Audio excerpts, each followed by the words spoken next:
পৃথিবী বড় স্বার্থপর, দুনিয়া বড় স্বার্থপর। দুনিয়া কাউরে জায়গা দেয় না, দুনিয়া কাউরে জায়গা দেয় না। এত মজবুত পাইলিং করে যেই বিল্ডিং বানাইলাম, দুনিয়া তারে থাকতে দেয় না। যা বেটা যা, যা তুই লাঠি দিয়া বাইর করে যা, কবরে যা, কবরে যা। দুনিয়া কাউরে থাকতে দেয়। দুনিয়া কত ক্ষমতাধরকে মাটির নিচে ফেলায় দিছে, দুনিয়া কত সম্পদ আলাকে মাটির নিচে ফেলে দিছে, দুনিয়া কত সুন্দরী নারীকে মাটির নিচে ফেলায় দিছে, মাটির সাথে রেজা রেজা করে ফেলছে। আজ আর চেহারা নাই, আজ আর রূপ নাই, আজ আর যৌবন নাই, আজ আর ক্ষমতা নাই। এমন বাদশা ছিল পৃথিবীতে যার হাতের আঙ্গুলের ইশারায় মানুষের গর্দান উড়াইয়া দিত, যার হাতের ইশারায় উঠত মানুষ, বসত মানুষ। আজ বাদশারা নাই, আজ সম্পদওয়ালারা নাই, আজ মালওয়ালারা নাই। দুনিয়া কাউরে থাকতে দেয় না, কাউরে না দোস্ত, কাউরে দেয় না। দুনিয়া দাদারে আমার থাকতে দেয় নাই। আমার দাদারে আমি দেখছি, আজ আমার দাদা নাই। আমার নানারে আমি দেখছি, আমার নানা নাই। আমার দাদিরে আমি দেখছি, আমার দাদি নাই। আমার নানিরে আমি দেখছি, আমার নানি নাই। আমার বাবারে আমি দেখছি, 14 লক্ষ টাকা বাবার পেনশনের আমি সব ডাক্তারের পিছনে খরচ করে ফেলছি, বাড়ির ফসলের জমি বিক্রি করে ফেলছি।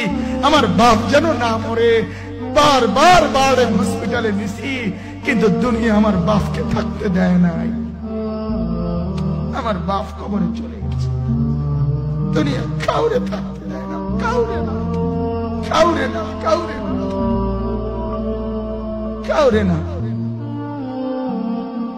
আমার বাপ দুনিয়া কাউরে থাকতে দেয় না। তুমি থাকবা না, তুমি থাকবা না। দুনিয়ার ধোকায় পড়ো না বাপ, দুনিয়ার ধোকায় পড়ো না। মাকে বুঝান, আজ মারা বেসামাল হয়ে গেছে, আজ বোনেরা বেসামাল হয়ে গেছে, বেপরদার উৎসব তুলে দিছে। এটা যেন আল্লাহর সাথে যুদ্ধ করছে। আল্লাহ করোনা না, তুমি আরো কিছু দাও, আমরা বেপরদিকে ছাড়বো না। যুবক ছেলেগুলো যেন বলতেছে, আল্লাহ তুমি করোনা দেওয়ার চাই দাও, অশ্লীল ছবি দেখা, ফেসবুকে নর্তকী দেখা, আমরা ছাড়বো না। দেখি তুমি কি করতে পারো, তুমি যা করার করো।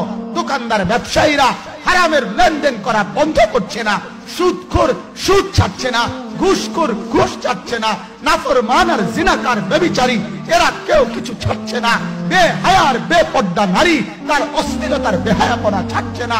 মুসলমান তার ঘরে টেলিভিশনের নর্তকীর আওয়াজ তো বন্ধ করছে না। হায় করোনা কিভাবে যাবে, আযাব কিভাবে যাবে বলেন, বলেন, বলেন আপনারা।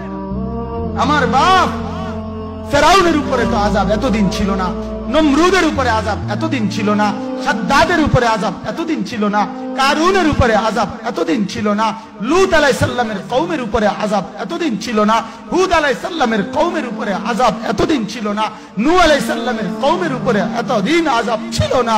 আজ আমরা মালিককে এই পরিমাণ নারাজ করছি, মালিক এত বেশি নারাজ। আজ 1 বছর হয়ে গেছে, 1 বছরের থেকে বেশি হয়ে গেছে, কই করোনার মহামারীর আযাব তো যাচ্ছে না, গেছে গা। বলে আমাদের লক্ষ লক্ষ বাচ্চার পড়ালেখা বন্ধ, এরা নষ্ট হওয়ার চূড়ান্ত পর্যায়ে পৌঁছে গেছে। মোবাইল এদেরকে শেষ করে দিছে, লক্ষ লক্ষ ছেলে। গতকালকে এক মা আমার আত্মীয় ফোন দিয়া বলতেছে, সকাল 10টায় বাচ্চাটা ঘর থেকে মোবাইল লইয়া বাইর হইছে, রাতের 10টায় মা তারে ফোন দিয়া বলছে, বাপ ঘরে আসতি না, ভাত খাইতি না। বাচ্চা তারে বলতেছে, তোমার অসুবিধা কি, তোমার সমস্যা কি? মা এই কথা বইলা কায়দা দিছে যে শোনেন হুজুর কদ্দুর দোয়া করো। এক বাচ্চা, এক ছেলে, সে যদি তার মাকে কথা বলতে পারে, তার মানে গুনাহ তারে এত মজা দিয়া দিছে, ফেসবুক তারে এত মজা দিয়া দিছে, ইউটিউব তারে এত মজা দিয়া দিছে, নর্তকী তারে এত মজা দিয়া দিছে, গুনার দৃশ্য তারে এত মজা দিয়া দিছে, সে মাকে ধমক দিচ্ছে। রাত 10টা বাজলে কি হইছে, রাতের 3টা পর্যন্ত দেখলে তোমার সমস্যা কি? আমার আখিরাত আমি নষ্ট করলে তোমার অসুবিধা, আমার জাহান্নাম আমি ঠিক করে নিলে তোমার সমস্যা কি? আল্লাহ আমাদেরকে মাফ করে দেন, আল্লাহ আমার জাতিকে মাফ করে দেন।